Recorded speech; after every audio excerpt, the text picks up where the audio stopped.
어제 정부가 코로나 확산세가 새로운 국면을 맞이했다고 이야기했습니다.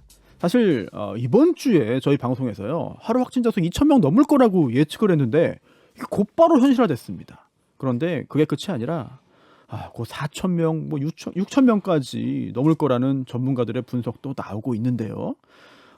굉장히 무서운 상황이죠. 네, 이런 분석을 내놓고 계신 전문가 중에 한 분입니다. 가천대 길병원 감염내과 엄중식 교수 모시고 지금 상황 그리고 앞으로 어떻게 우리가 대응해야 되는지에 대한 이야기를 나눠보겠습니다. 교수님 안녕하십니까? 네, 안녕하십니까? 네, 여쭤보고 싶은 게 정말 너무나 많습니다. 걱정도 많이 되고요. 일단 지금 2,000명도 무서워요. 겁나요. 앞으로 어디까지 올라갈까요? 그 많은 전문가들이 그 코로나19 유행이 시작된 이후에 네. 다양한 예측 모델을 만들어서 앞으로 어떻게 될 것인지를 계속 그 시뮬레이션이라고 하죠. 예. 이 유행 상황을 이제 예상해 보는 그런 작업을 하고 있습니다. 그런데 이제 최근에 그 재생산 지수 네. 그리고 델타 변이 바이러스의 전파력 그리고 우리나라에서의 거리두기의 효과 이런 것들을 종합적으로 해서 네. 평가를 해보면 네. 지금 이 재생산 지수가 정부 발표로는 어제 발표로는 0.99까지 지금 떨어진 1.0 미만으로 떨어진 상황이지만 네. 이 추이를 보면은 지금 1.0에서 1.1 사이를 왔다 갔다 하고 있습니다. 근데 이제 1.06에서 1.1 사이를 계속 유지를 하면 예. 결국 8월 말쯤에는 3,000명에 다가갈 가능성이 매우 높고 그 상태에서 이 접촉량의 조절이 안 되고 네. 그로 인해서 지역 사회에서의 코로나 전파가 억제가 안 되면 8월이 지나면서부터는 네. 계속해서 증가할 가능성이 있는 거죠. 그러면 이제 뭐 4,000명, 6,000명 뭐 이렇게까지도 증가할 수 있다라는 가능성을 제시하고 있는 겁니다. 좀 겁이 나거든요. 그럼 이런 상황에서 우리가 어떻게 해야 되는가? 지금 현재 이제 현행 거리두기 단계 기준들이 있지 않습니까? 4단계를 또 적용하고 있고 그런데도 이게 억제가 안 되면 앞으로 이거 방역책이 어떻게 해야 됩니까? 그러니까 이제 델타 변이 바이러스가 우리나라에 유입이 돼서 네. 실제 우리나라에서도 전파력 평가를 보면은 기존 유행 바이러스에 비해서 한 1.8배 정도 전파력이 강하다고 나왔습니다. 네. 그러니까 우리의 상대가 되는 바이러스는 2배 가까이 이 전파력, 그러니까 힘이 세졌는데 네. 실제 우리가 대응한 거리두기의 내용을 보면은 네. 2차 2차 유행, 3차 유행보다도 약해졌다고 보시면 되겠습니다. 그 이름만 4차지 단계는 실제로는 4단계에 해당이 되지만 실제 내용을 보면은 훨씬 더 약화된 그런 대응을 했다는 거죠. 기억해 보시면 2차 유행, 3차 유행 당시에 유행이 커지는 그런 상황이 되니까 네. 정부가 어떻게 결정을 했냐면 유흥업소 다 폐쇄해 버렸습니다. 9시 이후에 만남 못하게 했습니다. 그리고 체육시설, 전시장, 공연장 다 닫아버렸습니다. 네. 그러니까 기존 유행 바이러스가 지금 델타 변이 바이러스보다 전파력이 반밖에 안 되는 그런 상황이고 확진자 추이도 1,000명을 넘는 것에 대해서 막 놀라고 이런 시기에 더 강력한 대응을 했는데 지금은 바이러스 자체도 커지고 뭐 여러 가지 유행 양상의 진폭도 커졌는데 대응은 약하게 했단 말이죠. 이런 식으로는 델타 변이 바이러스의 전파를 충분히 억제하기 곤란하다라고 생각을 하는 거고 그렇기 때문에 이 사회적 거리두기의 내용을 좀 더 강화해야 되는 방법밖에 남은 게 없다 이렇게 생각을 하는 겁니다. 그럼 어느 정도 강화하면 좀 억제가 될까요? 적어도 2차 유행, 3차 유행 시기에 특히 이제 그 당시 유행의 이 확진 환자가 나오는 절정기 네. 이제 그 당시의 수준으로는 네. 대응을 해야 된다고 보는 거고 결국 그 내용을 어떻게 결정할지는 정부가 해야 되지만 네. 사람들이 모여서 접촉이 많이 일어나는 시간과 공간을 최대한 제한하는 형태로 가야 됩니다. 정부 입장에서도 참 골치가 아플 거예요. 이게 방역만 놓고 보면은 뭐 접촉을 차단하는 게 맞습니다만 또 그렇게 되면은 경제라든지 여러 가지 문제가 생기기 때문에 골치가 굉장히 좀 아프지 않을까 싶은데 그러면 지금 상황에서 정부가 내세우고 있는 게 11월 집단 면역이잖아요. 목표가 이거 가능한 상황입니까? 그러니까 이제 집단 면역이라는 표현을 저는 그렇게 좋아하진 않습니다. 왜냐하면 네. 실제로 우리가 이 코로나19와 관련돼서 백신 접종을 최대한 했을 때 네. 또 최대한의 목표가 어디까지인지도 사실 불분명하고 그렇게 했을 때 집단 면역이라고 생각하는 그런 상황이 올 수 있는지는 아무도 네. 경험을 못했거든요. 그러니까 우리가 가상의 그런 상황을 네. 만들고 이 정도 접종률을 올리면 우리가 거리두기를 안 해도 네. 우리 의료 체계가 그 대응 가능한 정도의 환자 수가 나오는 그런 상황을 집단 면역이라고 하는데 그럼 정부가 말하는 그 집단 면역이 그런 개념으로 저희가 네, 이해해야 그 될까요? 70% 정도 접종률을 생각을 했는데 지금 그거는 이제 예. 기존 바이러스의 전파력을 고려한 접종률입니다. 그런데 네. 델타 변이 바이러스와 같이 좀 더 전파력이 강한 바이러스가 오면 네. 접종률을 더 높여야 됩니다. 그러니까 85%, 90%까지 높여야 되는데 네. 사실상 85%라 그러면 지금 접종 허가가 안 난 네. 그런 연령층 또 이 접종을 할 수 없는 그런 뭐 네. 임산부 같은 네. 그런 인구 집단을 빼고는 다 맞아야 된다는 얘기인데 그게 현실적으로 도달 가능하겠느냐 이런 부분이 있는 거죠. 이스라엘이나 뭐 미국 같은 경우 접종을 우리보다 훨씬 일찍 시작한 나라들도 네. 60% 초반대의 접종률을 이루고 나서는 더 올라가지를 않고 있습니다. 그러면 접종을 거부하는 사람들이 있기 때문인가요? 네, 그렇습니다. 그렇기 때문에 그런 상황에 도달하기가 무척 어렵다. 그런 생각이 들고 그렇지만 어쨌든 접종률을 최대한 높여야지만 큰 유행을 막고 그리고 무엇보다도 중요한 게 위중증 환자 발생을 줄이기 때문에 뭐 거의 네. 90% 이상을 줄이는 게 변이 바이러스에서 증명이 됐기 때문에 접종률을 최대한 네. 올리는 게 필요한데 이건 2, 3개월 이상 걸리는 거거든요. 네. 그러니까 지금 당장 사용 가능한 방법이 아닌 거죠. 그렇군요. 그리고 지금 계속 얘기 나오는 게 백신 접종을 통해서 이제 위중증으로 이제 전환되는 거를 좀 낮춘다 하더라도 새로운 변이가 또 나오면 계속해서 변이라는 건 계속 이루어지지 않겠습니까? 네, 그러면은 그렇습니다. 기존 백신으로 다 막을 수 있는 것인가 이런 의문도 좀 들긴 하거든요.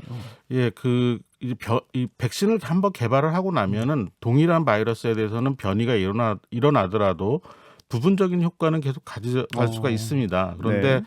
변이의 정도가 크게 일어나게 되면 기존 백신도 효과를 거두기가 어려워지는 그런 상황이 생길 수가 있는 거죠. 결국은 이게 뭐 조금 국내 상황을 벗어나서 좀 그렇긴 하지만 전체적으로 이 팬데믹 상황에서 전 세계 유행을 같이 조절을 해야 되는 이유가 어떤 특정한 지역에서 큰 유행이 일어나면 거기서 변이 바이러스가 생겨나고 그런 결과물이 뭐 인도, 브라질, 뭐 이런 영국 이런 데서 생기는 그 변이 바이러스들이 우리나라에 들어오는 거지 않습니까? 네. 이제 이렇게 같이 조절하지 않으면 계속 이런 그 고민에 빠질 수밖에 없는 거죠. 이게 언제 이 상황이 끝날지 굉장히 좀 답답하고 걱정도 되는 상황인데요. 지금 방역 당국이 또 이런 얘기를 하고 있어요.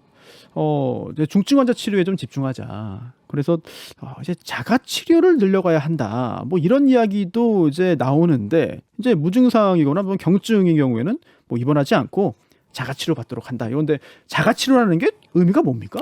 결국은 이제 증상이 없거나 경증 환자의 경우에는 사실 특별한 치료가 필요하지는 않습니다. 증상을 조절하는 정도의 약물 치료만이 필요한 네. 그런 상황인데 이런 경우에는 사실 뭐 생활치료센터나 또는 경증 환자 전담병원 같은 곳에 공간의 제한도 있지만 네. 실제로 그 낯선 환경에서 오래 있는 것들이 환자들에게 큰 도움이 안 되는 상황도 있고 특히 어린이 환자 같은 경우는 상당한 예. 그 고통을 오히려 겪을 수가 있습니다. 그러니까 정신적인 트라우마나 이런 게 예. 생길 수도 있기 때문에 이런 경우에는 익숙한 환경에서 있는 것이 훨씬 더 유리할 수가 있습니다. 이제 그런 경우에 이제 자가 치료를 하게 되는데 자가 치료의 경우에도 같이 살고 있는 식구들이 있고 그분들 같은 경우는 감염되지 않은 노출자인 경우에는 네. 또 따로 격리를 해야 되기 때문에 환자를 자가 격리해서 치료하기는 좀 불편한 환경인 거죠. 그래서 지금 1인 가구 형태가 되거나 1인 가구 형태이거나 또는 환자를 완벽하게 격리할 수 있는 그런 주거 환경이 안 되면 사실 자가 치료의 대상이 되긴 좀 어려운 부분이 있습니다. 근데 어쨌든 이 부분도 계속 준비를 하고 있는 그런 상황입니다. 그런데 또 가끔 뉴스 해외 소식 보면은요 좀 혼란스러워져요. 왜냐하면 뭐 외국에 뭐 유럽의 축구장에 마스크도 안 쓴 수만 명이 이제 가득 차 있고요. 또 미국의 야구장 역시 마찬가지고 굉장히 인파가 몰려가지고 이런 여러 가지를 즐기고 있거든요. 혼란스럽습니다. 우리나라는 이런데 외국은 왜 저런가? 어떤 게 맞는 것인가? 여러 가지 혼란이 생겨요. 예, 문화의 차이 또 정서의 차이가 있겠고요. 그다음 또 하나는 이제 아무래도 백신 접종률과 관련된 부분 그리고 예. 중환자 치료와 관련된 그 국가나 네. 사회가 갖고 있는 역량 이런 것들에 근거로 방역의 그 결정을 하는 걸로 알고 있습니다. 그러면 그러니까 만약에 우리가 그런 서구권 일부 백신 접종률이 높은 국가만큼의 접종률에 도달한다면 우리도 지금 그런 국가들처럼 여러 가지 할 수 있는 겁니까? 해도 되는 겁니까? 그러니까 일단은 접종률을 올리고 네. 그 당시에 그 접종률이 충분히 올라간 상황에서의 유행 양상을 봐야 되겠고요. 또 봐야 되고요. 그다음 또 하나는 결국은 이 경증 환자, 그러니까 별로 특별한 치료가 필요하지 않은 환자들에 대한 고민보다는 네. 위중증 환자에 대한 고민이 많은 거거든요. 근데 이 위중증 환자를 진료할 수 있는 공간과 인력은 비탄력적입니다. 그러니까 그렇죠. 늘릴 수 있는 게 아닙니다. 예. 그 지역 사회가 갖고 있는 그 고정된 변수라고 보시면 되겠습니다. 고정값입니다, 이게. 네. 그렇기 때문에 접종을 충분히 해서 위중증 환자가 최소로 나오는 그런 상황이 되고 그 최소로 나오는 환자들에 대해서 충분히 중환자 치료가 가능한 그런 상황이 된다면 네. 그렇게 방역을 완화하는 그런 단계로 나갈 수가 있는 거겠죠. 그리고 지금 또 걱정되는 게 이제 여름 휴가철을 이제 계속해서 보내고 있는데 일부는 나는 안 걸려. 뭐 이렇게 이것도 하고 저것도 했는데 안 걸리네라고 방심을 하고요. 또는 또 이런 생각도 하는 경우도 있어요. 걸려도 뭐 별거 없네. 자, 이런 생각이 점점 더 퍼지고 있는 걸 부정할 수 없거든요. 여기에 대해서는 어떻게 보십니까?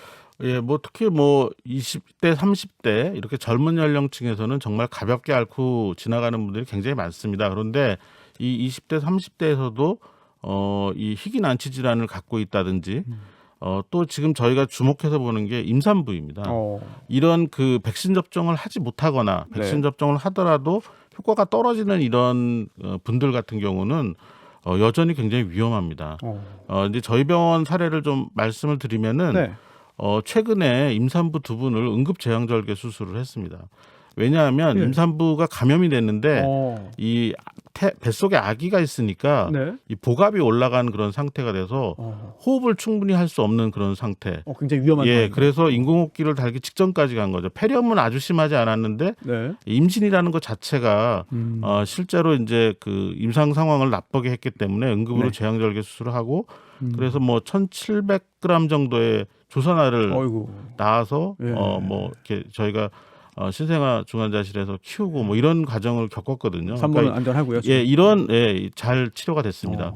근데 이런 위험한 그런 부분들이 있어요. 그러니까 이런 분들에 대한 충분한 보호 장치 그리고 그런 분들을 보호하기 위한 인프라가 구축이 안 된 상태에서 그냥 나는 괜찮다라는 식으로 가면 좀 곤란하다는 거죠. 그러니까 우리가 혼자 살지는 않지 않습니까? 어떤 형태든 친구든 뭐 가족이든 접촉을 할 수밖에 없는데 그분들이 피해를 입게 되는 상황이 되는 거죠. 그분들 중에는 고위험군이 있습니다. 그게 우리 가족이 될 수 있는 거고 우리 지인이 될 수 있는 거고요. 마지막으로 국민들에게 좀 방심하지 않도록 좀 당부의 이야기 좀 부탁드리겠습니다. 뭐 저도 그렇고 뭐 거의 모든 국민분들이 더 이상 견디기 어려울 정도로 피로도가 높아진 게 사실입니다. 그건 그렇죠. 그런데 이제 우리가 그 11월 달을 목표로 백신 접종을 최대로 올리고 그런 접종률을 근거로 해서 이 일상으로 돌아가는 그런 시도 또는 뭐 위드 코로나라고 표현해도 괜찮을 것 같습니다. 이제 이런 방역 완화와 관련된 시도를 하려고 준비를 하고 있었던 상황이죠. 그러니까 결국 지금 요 2개월, 3개월이 너무나 중요한 거죠. 그러니까 지금의 2,000명 이상 확진자가 나오는 추세에서 더 진행이 되면 그 다음은 이제 아주 폭발적인 증가를 하는 상황이 영국처럼 생기게 되면 위드 코로나도 없고 뭐 이렇게 경제적 손실은 뭐 이루 말할 수도 없고 대혼란이 생길 수가 있습니다. 그러니까 정말 이 9, 10월, 11월까지 요게 정말 진짜 진정한 위기이고 고비다라는 그런 느낌 그리고 그런 생각으로 조금만 더 버텨주셨으면 좋겠습니다. 알겠습니다. 앞으로 3개월 정말 중요하고요. 또 대혼란을 막기 위해서 국민들이 좀 더 신경을 쓰고 조심하고 힘을 좀 내야 되지 않을까 생각이 듭니다. 네, 오늘 가천대의대 엄중식 교수님과 함께 코로나 바이러스 관련된 이야기 나눴습니다. 감사합니다. 감사합니다. 김현정의 뉴스쇼는 청취자 여러분의 참여로 이루어집니다. 트위터, 페이스북, 레인보우 게시판, 그리고 단문 50원, 장문 100원의 유료 문자 샵 1212, 우물정 1212 통해 참여하실 수 있습니다. 김현정의 뉴스쇼, 여러분과 함께 만듭니다.